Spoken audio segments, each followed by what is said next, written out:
बसा बसा मागे बसा.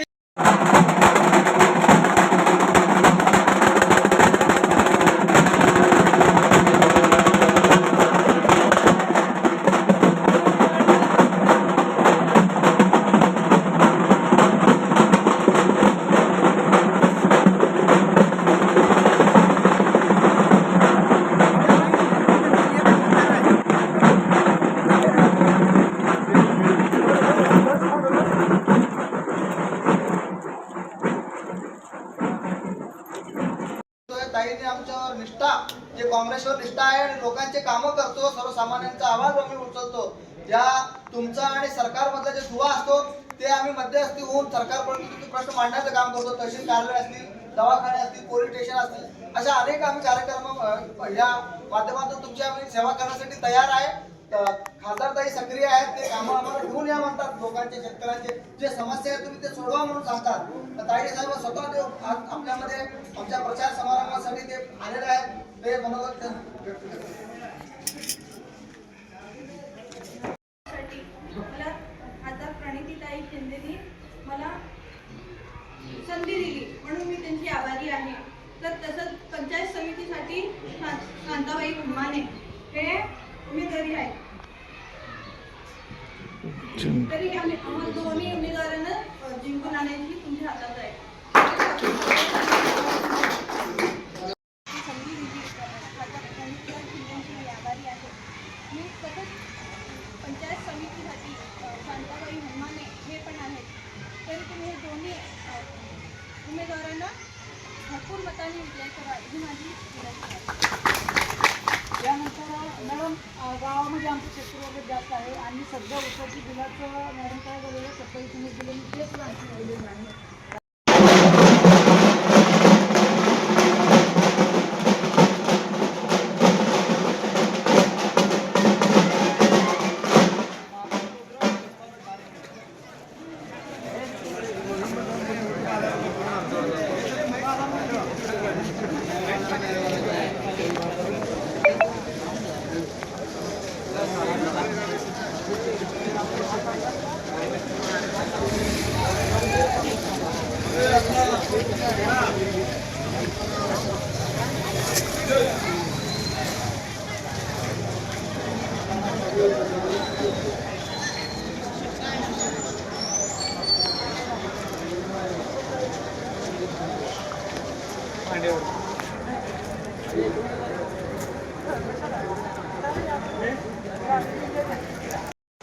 शिंदे साहेबांना माहित आहे मी काँग्रेसचा जुना कार्यकर्ता, 50 वर्षाचा कार्यकर्ता आहे. आम्ही लहान लहान कार्यकर्ते, आम्ही कुठेही पक्ष सोडून इकडे तिकडे गेलेलो नाही. परंतु खंत वाटते की आम्ही कुठंतरी आता कमी पडायला लागलोय, याची सुद्धा खंत वाटते. हे खंत हे तुम्ही सामान्य कार्यकर्त्याचा हाल, सामान्य महिलांचा हाल, सामान्य शेतकऱ्याचा हाल, सामान्य कष्टकऱ्यांचा हाल, हे तुम्ही ताई तुम्हाला आता फार धडपडावं लागणार आहे. नरोटे साहेब तुम्हाला सुद्धा फार धडपडावं लागणार आहे. कारण का इतकी अवस्था आमची वाईट झाली आहे, ना घर का ना घाट. तर आमच्या जे काय आम्ही स्पष्ट वक्ता आणि स्पष्ट बोलणारी माणसं आहोत, ती आमच्या गावातील बऱ्याचशा अडचणी आहेत. आमची अडचणी आता ह्या गावामध्ये तुम्ही आता खासदार म्हणून आलात, तुमचा आम्ही सत्कार केला, तुम्ही आलात परत गेलात. आमची एक अडचण आहे की आमच्या गावामध्ये हे जागृत मंदिर आहे हनुमानचं, परत आमचा बिरोबा मंदिर आहे, मायाका आहे, मंदिर आहे, मस्जिद आहे, दर्गा आहे. तर आम्हाला तर या हनुमान मंदिराच्या बांधकामासाठी म्हणजे आम्ही तिथं जेवणाची व्यवस्था आम्ही चालू करणार आहे. त्याच्यासाठी आम्हाला तुमच्या खासदार फंडातून आमच्या या हनुमान मंदिरासाठी तुम्ही आम्हाला तुमचा जो तुमच्या कोटातून जो निधी येतो तो आम्हाला द्यावा. रस्त्याचे अनेक प्रश्न आहेत, वाड्या वस्त्याचे प्रश्न आहेत, काय लहान लहान शेतकऱ्याच्या शेताला जायला वाटा नाही त्या, ह्या सगळ्या काय पाण्याच्या काही गोष्टी आहेत त्या.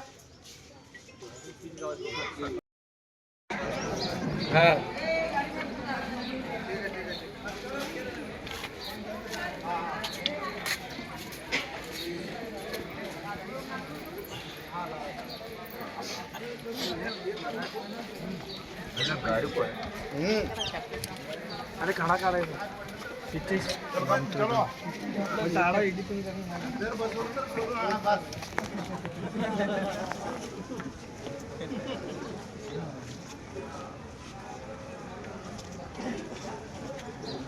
काय करतो 20,000 तोडा सोना आता 1.5 लाखाला आणून ठरत हे गरीबच लग्न होणार नाही आता.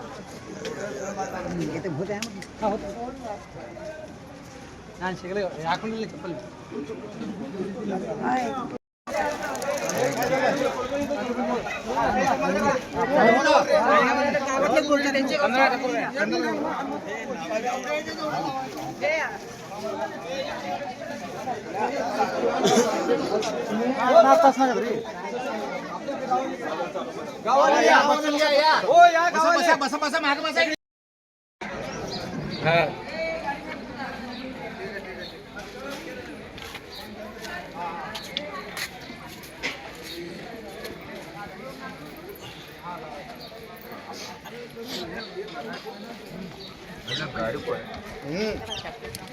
अरे खाना खा रहे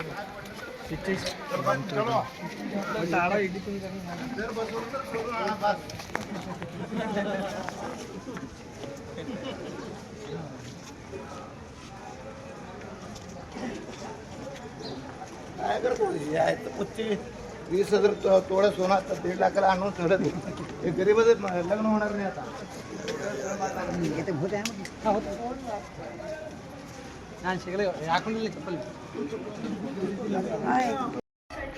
मला खासदार प्रणितीताई शिंदेनी मला संधी दिली म्हणून मी त्यांची आभारी आहे. तर तसंच पंचायत समितीसाठी कांताबाई हुमाने हे उमेदवारी आहे. तरी आम्ही दोन्ही उमेदवारांना जिंकून आणण्याची तुमच्या हातात आहे. बंद्रुक जिल्हा परिषद गटातून काँग्रेस पक्षाकडून मला उमेदवारी मिळाली आहे. तर पंचायत समितीसाठी शांताबाई हुमाने हे आहेत.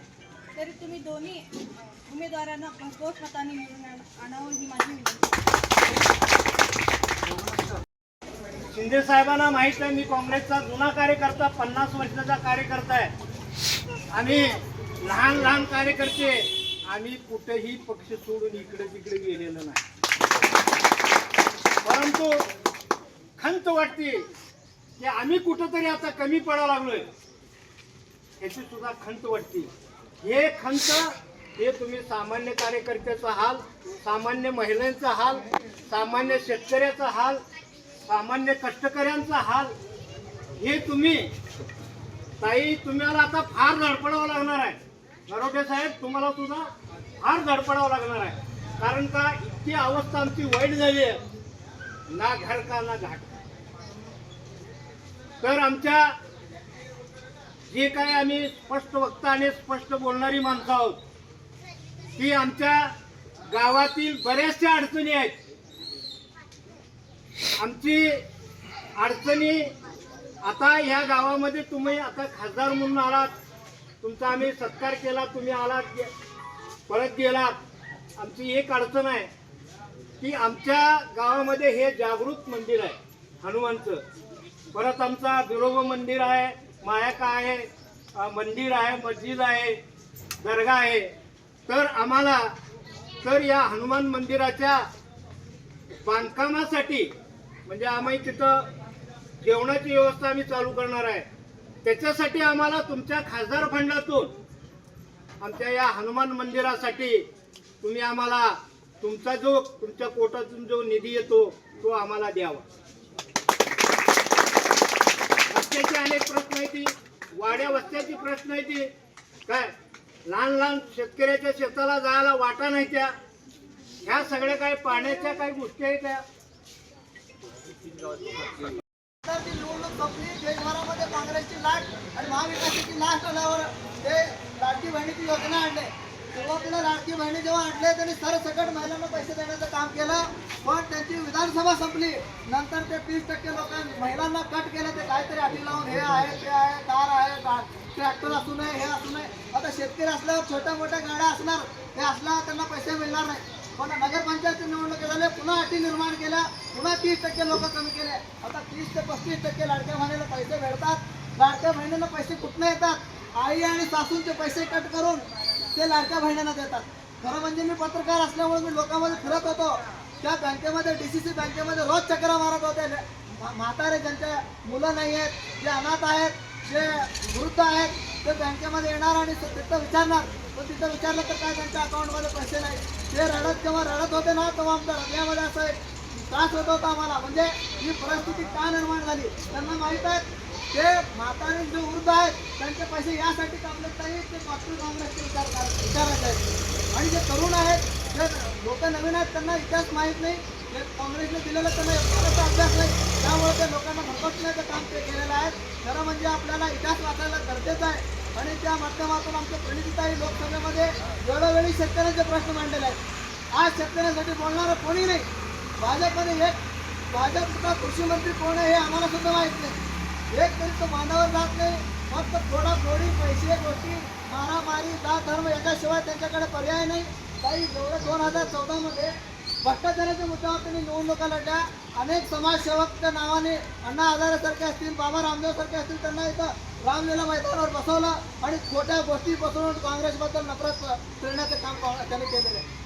आज खरी परिस्थिती बघता सर्व भ्रष्टाचारी नेत्यांचा आरोप असणारे आज भाजपमध्ये आहेत. ते एक असं परिस्थिती झालेली आहे, जे काही गुंडे आहेत, खुनी आहेत, भ्रष्टाचारी लोक आहेत, ते भाजपमध्ये गेल्यावर स्वच्छ होतात आणि काँग्रेसमध्ये असलं तर ते भ्रष्टाचारी होतात. आज खरी परिस्थिती आहे. ताई, एक सुशिक्षित उमेदवाराला तुम्ही निष्ठावंत उमेदवाराला उमेदवार दिला आहे. आम्ही लढू, जे काही होईल जनता ठरवेल. हे ग्रामीण भाग हे काँग्रेस आहे, ते काँग्रेसचे लोक आहेत. आम्हाला जनतेने उभा केलेला आहे. आम्ही स्वतःहून तिकीट द्या, आम्ही निवडून आम्हाला काहीतरी करायचं, पैसे कमवायचं, आमचं असं नव्हतं. आम्ही शेतकऱ्यांसाठी लढतोय, शेतकऱ्यांसाठी झगडतोय. आम्ही काय होऊ दे, विरोधक हे इंग्रजांचे डुप्लिकेट इंग्रज आहेत. डिवाइड अँड रूल, फोडा आणि रूल राज्य करा, ही यांची पॉलिसी आहे. त्यांच्याकडे काय नाही, हिंदू मुस्लिम समशान कब्रस्तान सोडून दुसरं काही मुद्दा नाही. त्यांच्या भाषणावर 4 बंदी जर आणले, हिंदू मुस्लिम आणि कब्रस्तान पाकिस्तान भारत म्हणलं ना, त्यांना एकही भाषण करता येत. त्यांचं देणंच नाही आहे देशासाठी काय. त्यामुळं मी एवढंच विनंती करतो, आम्हाला सर्वसामान्य असे जनता, तुम्ही पण सामान्य आहेत, ती पण सामान्य आहे. मी पण शेतकऱ्याचा मुलगा आहे. माझ्या वडिलांच्या नावावर 2 एकर शेती आहे, तरी ताईने मला उमेदवारी दिली. लोक कोट रुपये देऊन निवडणूक लढतात, पण माझ्याकडे 1 रुपया नसताना एक विश्वास ताईने दाखवला. यासाठी तुमच्यासाठी मी सदैव जे काही होईल ते निवडणुकामध्ये, पण मी तुमच्यासाठी रस्त्यावर उतरेन. मी ऑलरेडी मुख्यमंत्र्यांना कंदूरमध्ये काळे झेंडे जाऊन कर्जमाफीसाठी आवाज उठवला होतो. सुभाष बापू देशमुख यांच्या घरामध्ये दूध टाकून दूध दरवाढीसाठी त्यांना दूध दरवाढ करा, सहकार मंत्री होते त्यांनी दूध दरवाढ करा म्हणून मी आंदोलन केलं. मी दिल्लीपर्यंत गेलो. 3 काळे कायदे आणले होते मोदी सरकारने. त्या आमच्या ह्या सगळ्या भागातील शेतकरी दिल्लीच्या त्या शेतकरी आंदोलनामध्ये गेलो होतो. आम्ही तुमच्यासाठी लढणार आहे. आम्ही तुमचं मुलगा आहे मी, आणि ते काकू पण तुमचे आहेत. तुम्ही आम्हाला आशीर्वाद द्या, मतदान द्या, तुम्ही क्रांती करा. पुन्हा या देशाला काँग्रेसची गरज आहे. काँग्रेसने या देशाला बनवलंय. भाजपनं तोडाफोडीचं राजकारण केलंय.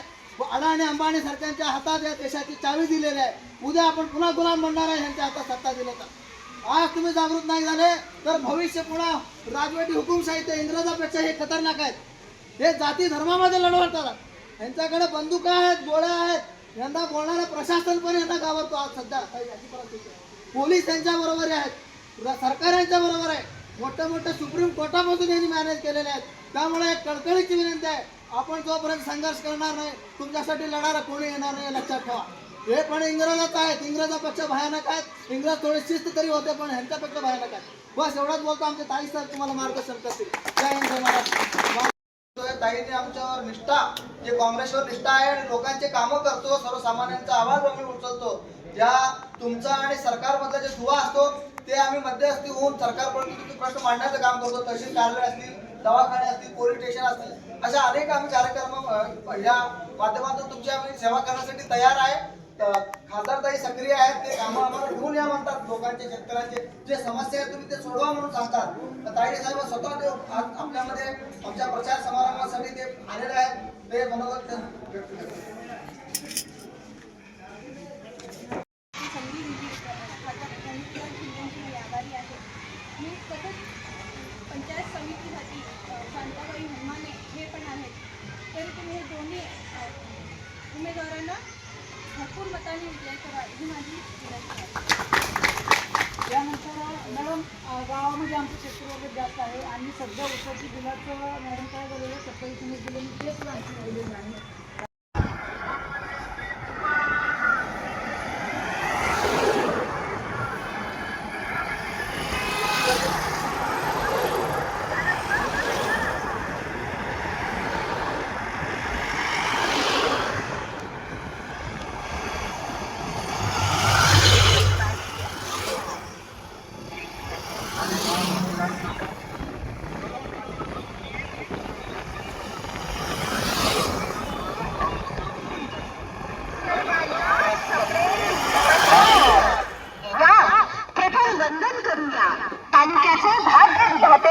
आदरणीय वंदनीय कैलासवासी आनंदराव भटके विरुद्ध काँग्रेसला इंदिरा गांधीला बघून तुम्ही मतदान त्या ठिकाणी करायचं आणि सर्वात जास्त कांद्याची कामं आणि समाजाला ओळख निर्माण करून देण्याचं काम हे काँग्रेस पक्षाने केलं.